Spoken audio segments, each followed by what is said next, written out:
साक्ष अशी आहे की ती मागच्या 2 हप्त्यापूर्वी ना ती लय आजारी होती. तिला ना हातपाय गळायचे, तापन ते इतके अशक्तपणा आलता तिला ना, लय अशक्तपणा आला. आणि ती कोण तिच्या नवऱ्याने काय केलं, ती नेऊन घातलं तिकडं. आता मी येणार नाही का सुवर्ण दिसताना म्हणून मी विचारलं नाही का तिला. तर ती तीच नवरा म्हणलं ती गेली माहेरी. म्हणलं का करायचं म्हणे तिला असं असं. मग पास्टरला सांगितलं, म्हणलं पास्टर सुवर्ण थोडी दुख होते, तिसाठी प्रार्थना करा. तर मग पास्टरनी प्रार्थना केली, देवाने त्यांची प्रार्थना ऐकली. पण तिला एक स्वप्न पडलं.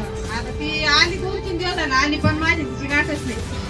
काल ती कामाला आली माझ्याकडे आणि मग मला सांगायला लागली नाही का म्हणजे असं मला स्वप्न पडलं. म्हणजे काय ग, ती म्हणे आहो म्हणे नाही का पास्टर आले आणि दारातच थांबलेत, लांब रस्ता तिथंच थांबले म्हणे पास्टर. आणि मी त्यांना म्हणते इकडे या इकडे या, तर ते काही याय नव्हतं. आणि त्याच्या आधी मला असं वाटायचं नाही का मी तुम्हाला सांगा, पास्टरला सांगावा, सांगा का आंटी पास्टरला सांगा का मस्त ती प्रार्थना करा. तर मी अगं मी सांगितलं होतं पास्टरला प्रार्थना करायची, पास्टर तुझ्यासाठी प्रार्थना केली. आणि मग ती म्हणते मी पास्टरला म्हणते पास्टर या ना. आता पास्टर काय घरात आलेच नाही म्हणे, त्यांनी लांबूनच प्रार्थना केली. हा बाहेरच प्रार्थना केली पास्टरनी, घरात नाही आले. पण त्या क्षणी म्हणे मला आरोग्य देवाने दिलं, मग देवाच्या नावाला धन्यवाद देते. ती मला सांगत होती काल, तिला म्हणलं आता पास्टरला सांग मला तू.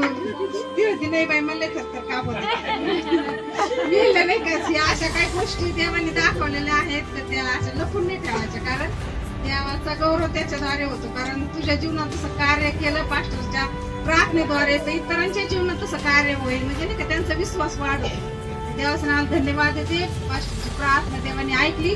मी तिला म्हणलं नाही का तिथं तुझ्या बरोबर देवदूत होते म्हणलं नाही का, पास्टरद्वारे म्हणलं तुला देवदूत आले आणि तुला आरोग्य दिलं म्हणून देवाला धन्यवाद.